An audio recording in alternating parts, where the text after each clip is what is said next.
Kemarin saya berkesempatan ikut doa bersama Indonesia berdoa di DUM GBI Mawar Saron, dan kita berdoa buat bangsa negara kita, terutama pada saat kita akan menghadapi agenda politik yang ke depan.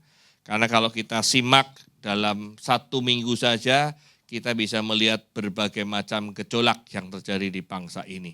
Dan kita terus berdoa supaya transisi kepemimpinan dari Pak Presiden Joko Widodo dan Pak Ma'ruf Amin menuju ke Presiden dan Wapres terpilih Pak Prabowo dan Gibran bisa berlangsung dengan baik, aman dan tentram, dan semua kabinet dibentuk atas nama Tuhan dan kehendak Tuhan. Sehingga 5 tahun ke depan Indonesia bisa dibawa menuju Indonesia emas di tahun 2045 nanti. Kita terus berdoa karena hanya lewat doa orang-orang benar Tuhan mendengar dan Tuhan akan turunkan tangannya buat bangsa negara ini. Amin ya. Hari ini saya ingin satu sharing, judulnya adalah Once is Worthy. Satu aja berharga. Bahasa Indonesia gitu lah. Once is worthy. Bahasa Indonesia, satu aja berharga. Kita buka ayatnya, saya satu ayat saja yang ingin saya kupas hari ini. Supaya kita bisa belajar. Ayatnya diambil dari Lukas pasal 15 ayat yang ke-7. Dikatakan, aku berkata kepadamu, demikian juga akan ada sukacita di surga karena satu orang berdosa yang bertobat. Lebih daripada sukacita karena 99 orang yang benar yang tidak memerlukan pertobatan. Pertanyaannya Bapak dan Ibu sekalian yang hadir di sini, kepengen yang satu atau yang 99? Kalau di dalam dunia ini, manajemen maupun dalam dunia pada umumnya, biasanya istilah manajemen ada yang namanya prinsip Pareto. Memang yang menemukan prinsip ini adalah Alfredo Pareto dari Spanyol. Pareto adalah bagaimana caranya kita mengerjakan dengan porsi 20% tenaga kita, 20% resources yang kita miliki, tapi bisa menghasilkan 80% hasilnya. Itu yang namanya efficient and effective. Tapi di Alkitab dikatakan satu saja itu berharga. Yang 99 bisa dicuekin. Ini kan cerita pada saat Tuhan Yesus sedang diberi pertanyaan atau sedang berdiskusi, berdebat dengan kaum Farisi. Dan Tuhan Yesus memberikan satu perumpamaan dari 3 perumpamaan tentang segala sesuatu yang hilang. Ada anak yang hilang, ada yang dirham hilang. Ini adalah domba yang hilang. Dikatakan bahwa ada satu peternak punya 100, ada gembala punya 100 ekor domba, kemudian satu dombanya hilang. Lalu gembala ini meninggalkan yang 99 untuk mencari yang satu yang hilang ini. Dan pada saat ketemu, gembalanya begitu gembira, bersuka cita, hanya karena satu ini. Ini kan sebenarnya penjelasan Yesus ini kepada orang Farisi adalah bentuk satu statement, satu diskusi yang agak menyindir mereka. Karena bagi kaum Farisi, itu kaum yang sangat-sangat hebat sebenarnya. Yahudi dari suku Farisi ini sangat hebat. Karena apa? Mereka begitu hafalnya ngelotok sama Taurat. Akan tetapi praktek hidupnya itu tidak sama dengan apa yang dia pahami di Taurat. Sehingga orang Farisi paham sekali akan isi Taurat, tetapi belum tentu dia bisa praktek dan menjadi contoh yang benar. Makanya dikatakan daripada 99 orang benar yang paham Taurat tapi tidak praktek, mendingan satu orang berdosa tapi dia bertobat. Orang-orang 99 ini tahu Taurat dan dia tidak merasa butuh pertobatan. Ini yang gawatnya di situ kan. Gimana caranya kita bisa tahu bahwa kita berdosa dan mau bertobat? Apa sih ciri-ciri orang yang hilang? Yang satu orang ini kan dianggap orang yang hilang. Cirinya apa sih? Satu, orang yang hilang itulah orang yang kehilangan sumber hidupnya, yaitu relasi dengan Allah. Pada saat kita jatuh dalam dosa, tiba-tiba saja kita dipisahkan. Yang dulunya Tuhan menciptakan kita sedemikian dekatnya, Allah dengan manusia itu bisa kongko face to face. Zaman Adam dan Hawa diciptakan, mereka bisa berbicara secara langsung face to face dengan Allah. Akan tetapi pada saat jatuh dalam dosa, tiba-tiba harus dipisahkan dan kita tidak bisa face to face lagi. Kecuali nanti di akhir zaman pada saat semua telah dituntaskan oleh Tuhan dan kita kembali.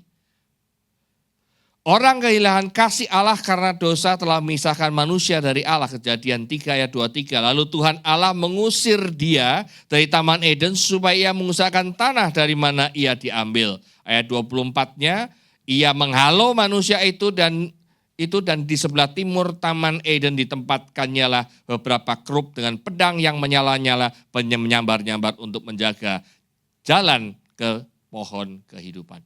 Sebenarnya dalam Taman Eden itu ada dua macam pohon. Satu adalah pohon pengetahuan, satu adalah pohon kehidupan. Yang tidak boleh dimakan yang mana?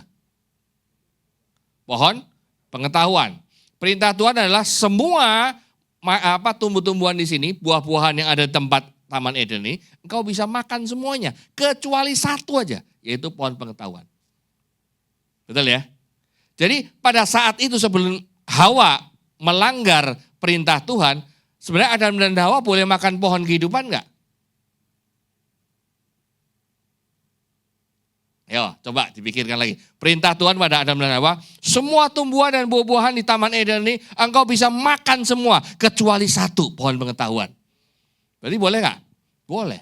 Padahal kalau sebelum Adam dan Hawa ini berandai-andai ya, kita membayangkan. Kalau seandainya nenek moyang kita Adam dan Hawa itu bukan makan pohon pengetahuan, tapi dia makan pohon kehidupan, maka ciptaan Tuhan segambar dan serupa terjadi secara sempurna. Kenapa? Pohon kehidupan itulah yang membuat kita atau membuat orang itu abadi. Immortal. Immortal dalam kondisi baik. Karena pada saat Adam dan Hawa diciptakan sempurna adanya. Persis kayak Allah. Punya karakternya Allah. Punya habitatnya sama, kekudusan.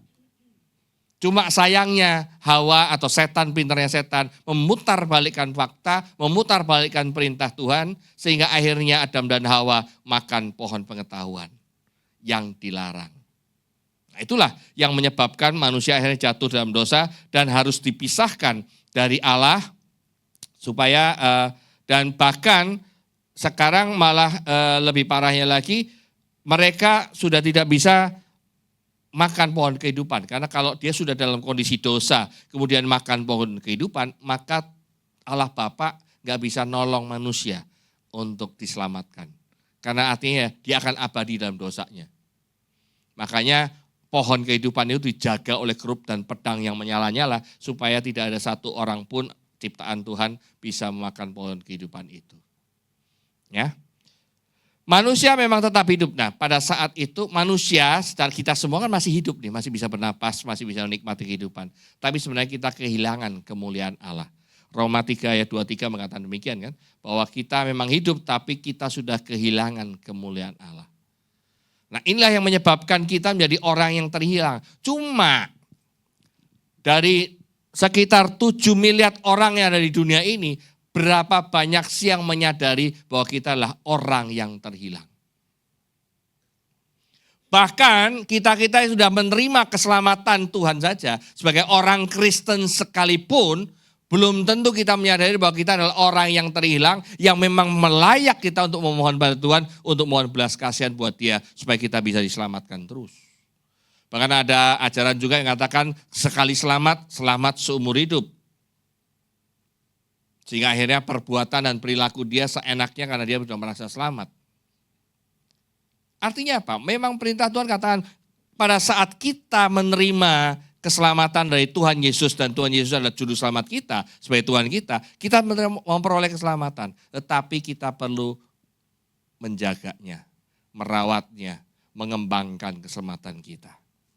Jadi kita harus sadar bahwa kita adalah salah satu orang yang terhilang. Orang yang terhilang lain karakternya adalah orang yang kehilangan komunitasnya. Komunitas ini adalah keluarga dan pertemanan rohani. Biasanya orang yang berbuat dosa itu merasa dirinya sendiri, merasa dirinya itu agak berbeda dengan lingkungan kerohanian. Umpamanya kita sekarang ini lagi pertemanan nih, para pekerja, pertemanan persaudaraan yang bagus, tiba-tiba ada satu yang melanggar dan dosanya cukup parah, tiba-tiba aja dia bisa menyendirikan sendiri.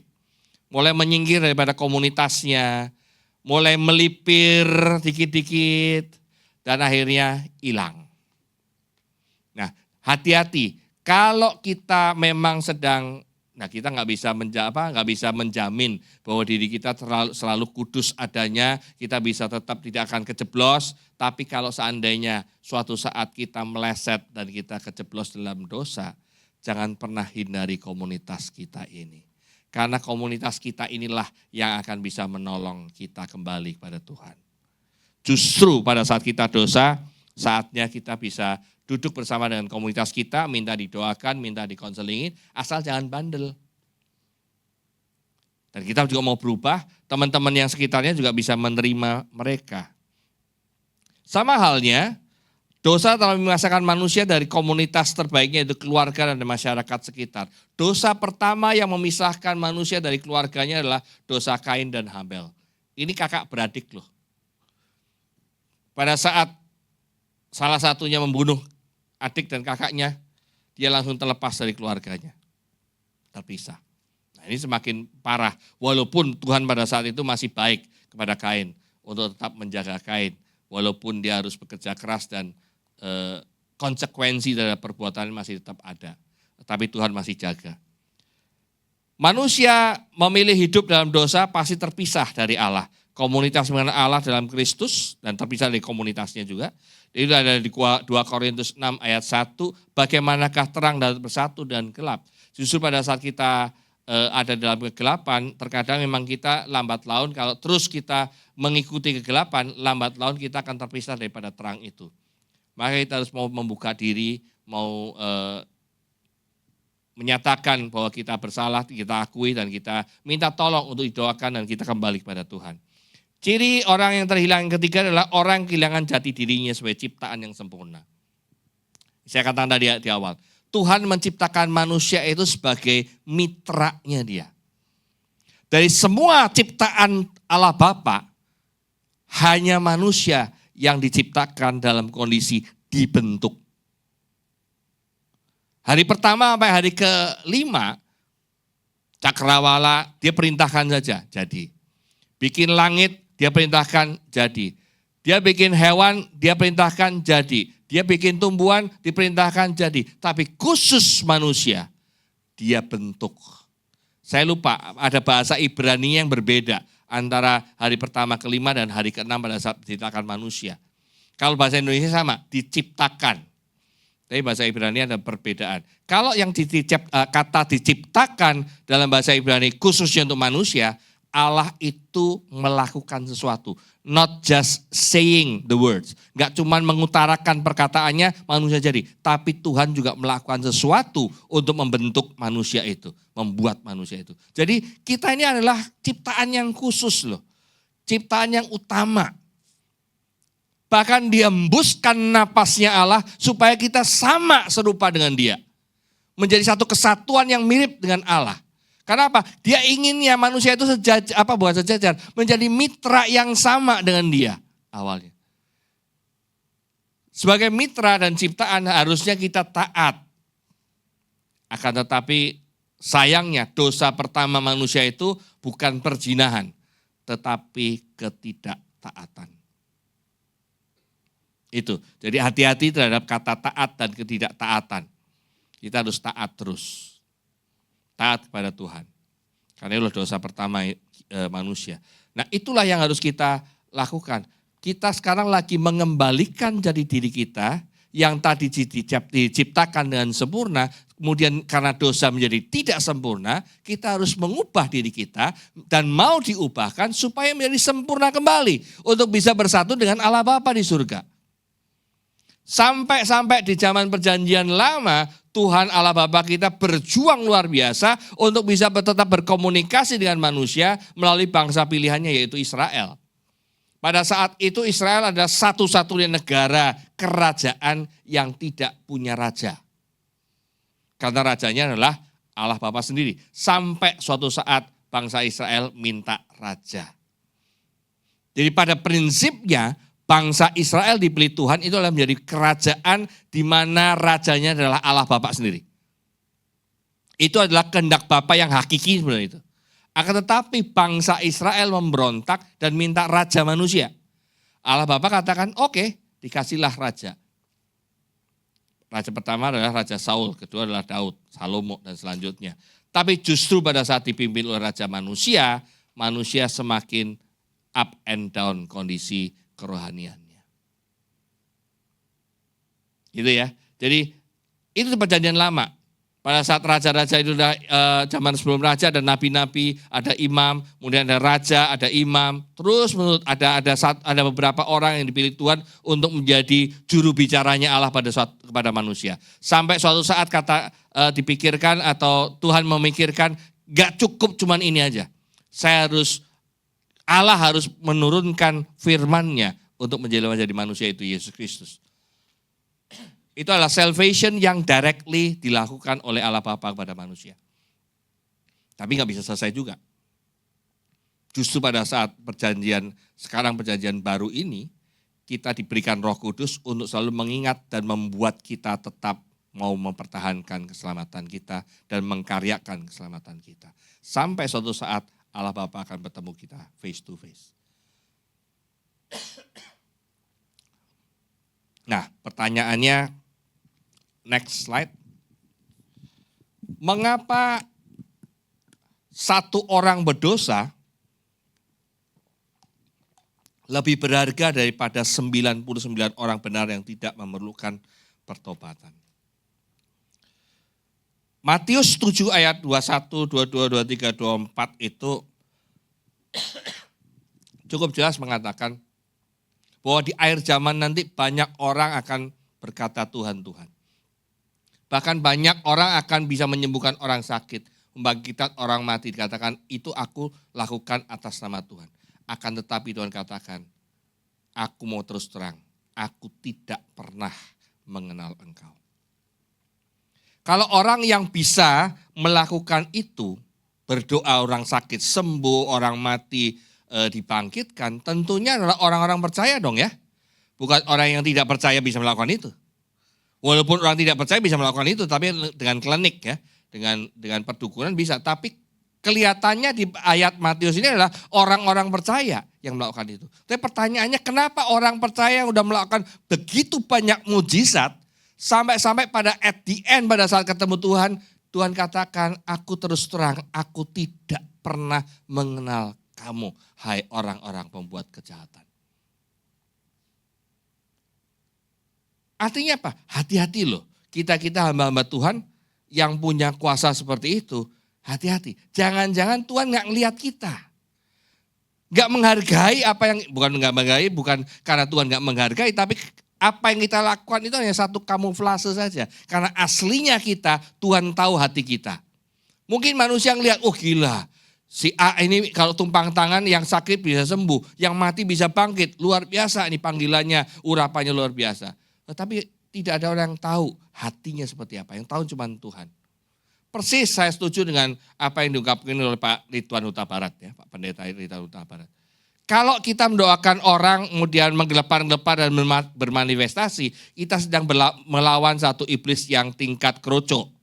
Karena apa? Iblisnya nggak bisa berkamuflase, iblisnya nggak bisa pura-pura. Dan iblisnya baru didoain kita aja udah kelepar-kelepar gitu. Justru yang paling bahaya adalah iblis-iblis yang menguasai orang-orang yang ada di atas mimbar ini. Ngomongnya baik, ngomongnya suci, kelihatannya suci, tapi hatinya semikian buruknya. Itu adalah setan tingkat tinggi. Yang hanya bisa dilawan dengan doa dan puasa. Doa puasanya pun 40 hari 40 malam kali. Ini, jadi kenapa Tuhan memberikan perumpamaan 99 orang itu tidak terlalu penting. Tapi kalau itu sampai bertobat itu enggak terlebih sukacita daripada yang satu orang berdosa bertobat. Orang benar yang perlu bertobat ya sudah. Memang sudah layaknya gitu kan. Tapi kalau satu orang yang berdosa ini bertobat itu sukacita. Karena satu yang ingin ditunjukkan. Betapa pentingnya arti pertobatan di mata Tuhan. Pertobatan di sini artinya adalah tindakan sadar. Nah ini saya kasih warna merah. Tindakannya sadar loh ya.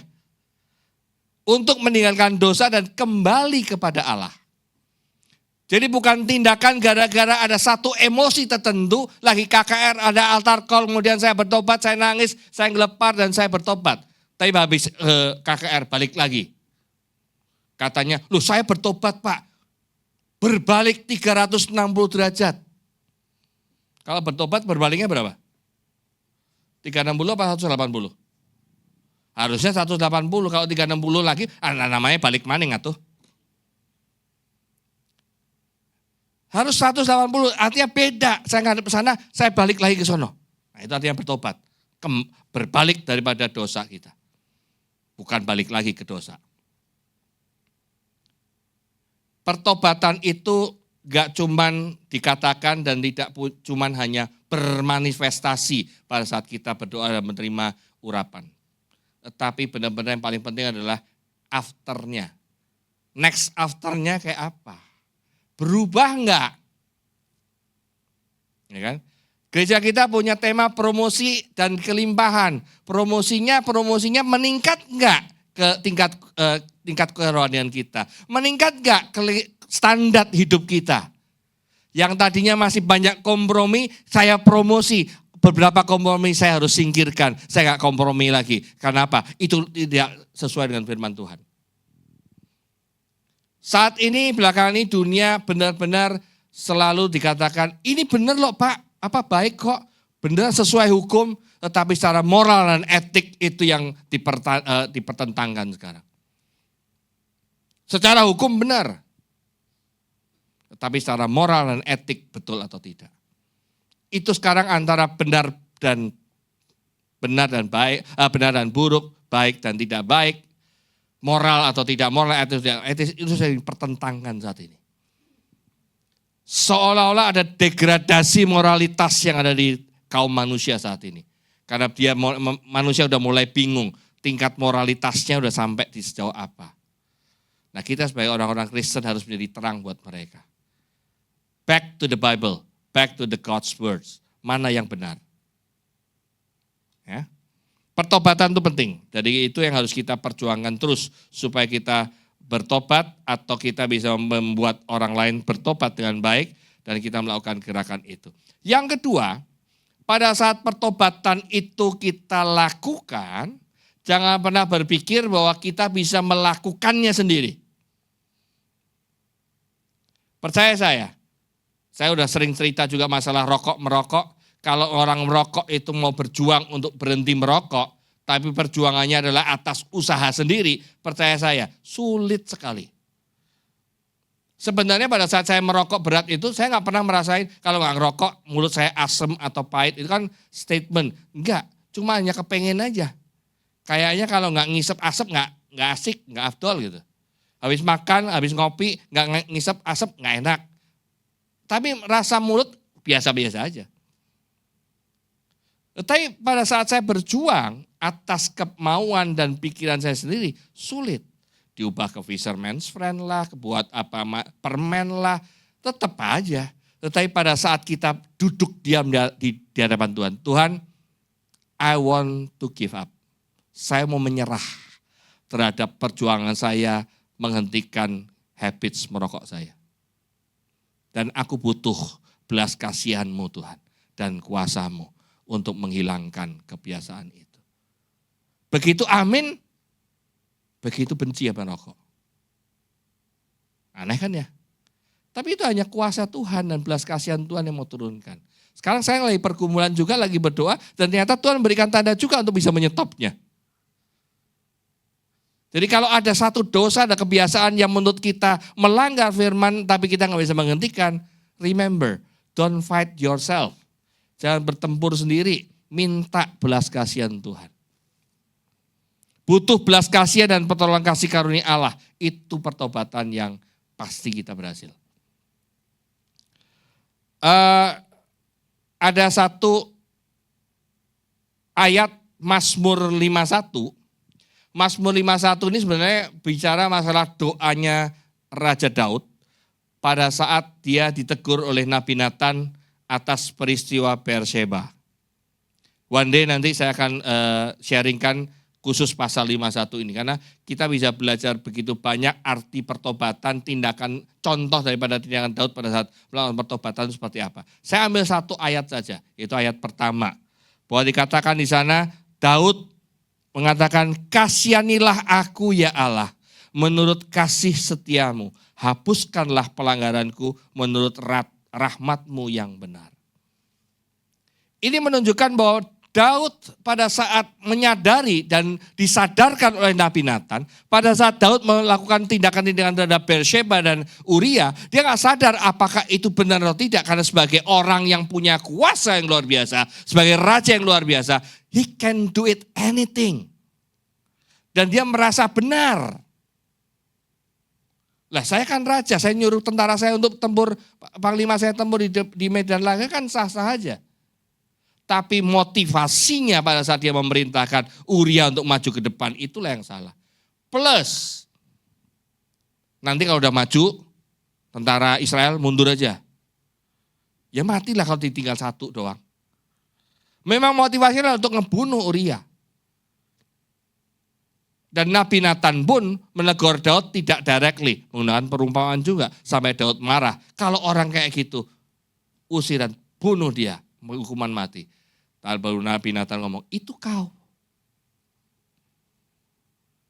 Dan pada saat itu Daud langsung sadar, kalau kita kan, kalau ditegur terkadang bukan sadar. Mencari pembenaran. Lah saya ngelakukan itu kan, ya kan pasti ada sebabnya dong. Melakukan pembenaran untuk membenarkan dosa kita. Daud gak ada pembenaran. Dia langsung merobek bajunya dan dia langsung berdoa, dan doanya, kasihanilah aku ya Allah. Menurut kasih setiamu, hapuskanlah pelanggaranku menurut rahmatmu yang besar. Ini dikatakan bahwa Daud mengawali doanya dengan tidak memberikan alasan apapun juga atau pembenaran apapun juga. Bahkan dia dengan sangat rendah hatinya, bahkan mungkin rendah dirinya.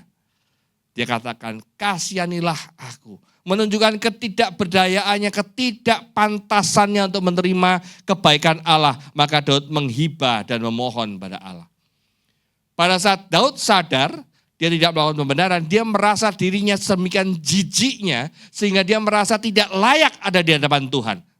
Maka dia menghadap Tuhan dengan menghibah sebagai seorang hamba yang mungkin jorok sekali, berbau dan jijik sekali, najis di hadapan Tuhan untuk ditahirkan kembali, untuk dikuduskan kembali.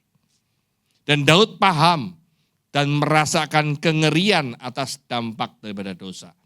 Kalau Anda lihat cerita Daud dengan peristiwa Bathsheba ini, dia sangat takut sekali. Makanya Daud mohon belas kasihan, bukan mohon keadilan. Banyak kita selalu menuntutnya adalah keadilan, bukan belas kasihan untuk menyatakan kebenaran. Kalau kita nuntutnya keadilan doang, terkadang kita melakukan pembenaran, bukan kebenaran. Ya. Nah, Tuhan sendiri katakan God accepts genuine repentance. Tuhan menerima terbuka tangannya buat satu pertobatan yang murni, pertobatan yang sejati, bukan pertobatan yang pura-pura.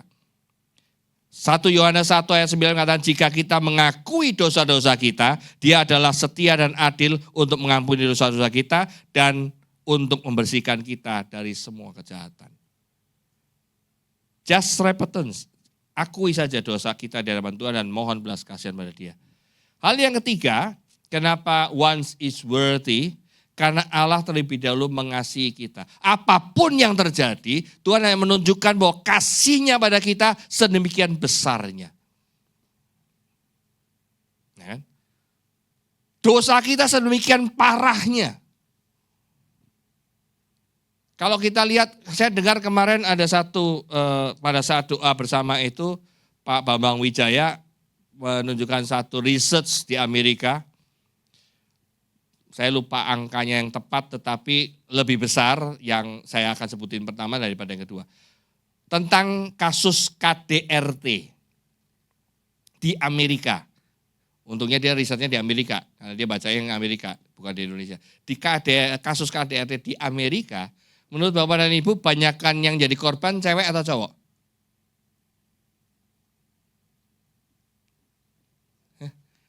Banyakkan cewek ya. Cewek banyak gitu kan. Ternyata enggak. Di Amerika banyak cowoknya jadi korban KDRT. Walaupun tipis bedanya. Ada apa terjadi? Tapi yang paling gede apa? KDRT terhadap anak-anak. Artinya apa? Kesimpulannya semalam katakan bahwa ternyata keluarga yang harusnya menjadi tempat yang paling aman buat anak-anak saat ini menjadi tempat yang momok, yang mengerikan buat anak-anak. KDRT di sini kalau secara hukum memang KDRT secara fisik, tetapi tanpa kita sadarin kita juga melakukan KDRT secara verbal.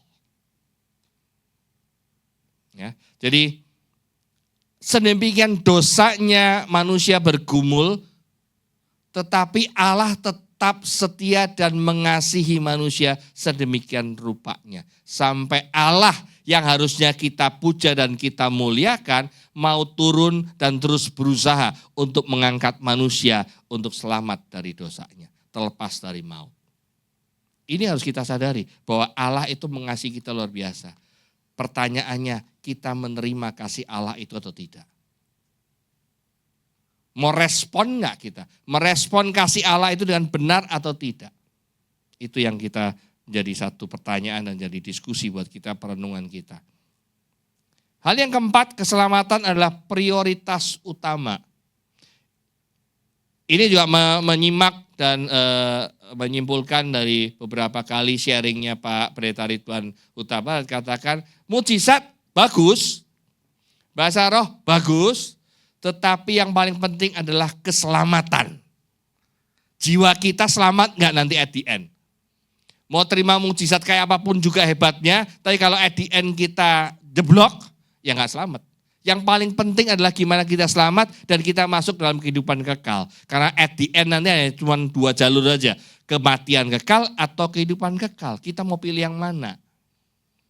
Kalau kita pilih kehidupan kekal, perbaiki terus, introspeksi terus. Hari lepas hari, jam lewat jam. Waktu lewat waktu kita introspeksi. Apakah kehidupan kita masih on the track-nya Tuhan? Masih ada perkenanan Tuhan enggak dalam hidup kita? Kalau sampai kita masih menghadapi berbagai macam masalah yang menyadarkan kita bahwa Allah masih setia, Allah masih memberikan kasih-Nya buat kita, itu kita masih syukuri. Jangan sampai kita berbangga, gua mau jahat kayak apapun juga, gak ada yang bisa ngelawan. Sampai Allah saja tidak bisa melarang saya. Nah kalau sampai udah tipikalnya udah sampai ke posisi itu, hati-hati. Kenapa? Allah sudah mencuekkan kita. Karepmu dewe nak. Kalau sudah Tuhan katakan karepmu dewe, artinya apa? At the end pasti kematian kekal. Karena Allah Bapa saja, Allah Tuhan kita sudah mencuekkan kita, sudah mengabaikan diri kita. Be careful with that. Kalau kita masih ditegur Tuhan, masih merasa disinggung oleh Tuhan, bersyukur. Karena Allah berarti masih mengasihi kita. Amin. Keselamatan dari dosa. Nah, slide berikutnya adalah quality is more important than quantity. Sejalan ya Pak ya. Gereja kita ingin membuat kualitas lebih utama daripada kuantitas. Supaya apa? Walaupun 20, 30, 40, 50 orang, tetapi kalau kita NIC Bekasi ini bisa membawa 60 orang ini masuk dalam kehidupan kekal, 1 orang saja surga sukacita. Gimana kalau NIC bawa 50-60 orang? Pesta pora, Bu. Brenner Bond banyak di sana nanti.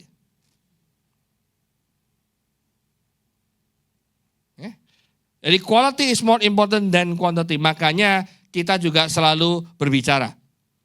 Apa yang mau kita kembangkan di gereja kita? Characters and relationship. Next slide. Ada karakter yang kita mau bangun. Ada hubungan yang kita terus kembangkan dan kita jalin. Karakternya apa? Christ look. Kita bangun, kita kembangkan jemaat kita, diri kita semua pengerja dan jemaat, kita kembangkan untuk menjadi serupa dan semakin serupa dengan Allah. Semakin serupa dengan Kristus. Relationship supaya ada hubungan keluarga yang indah. Welcome home, artinya apa? Gereja kita bukan gereja ansih quote-unquote gedung gereja, tapi gereja kita adalah home. Bapak dan Ibu tahu ya perbedaannya house dan home ya. House itu adalah fisik.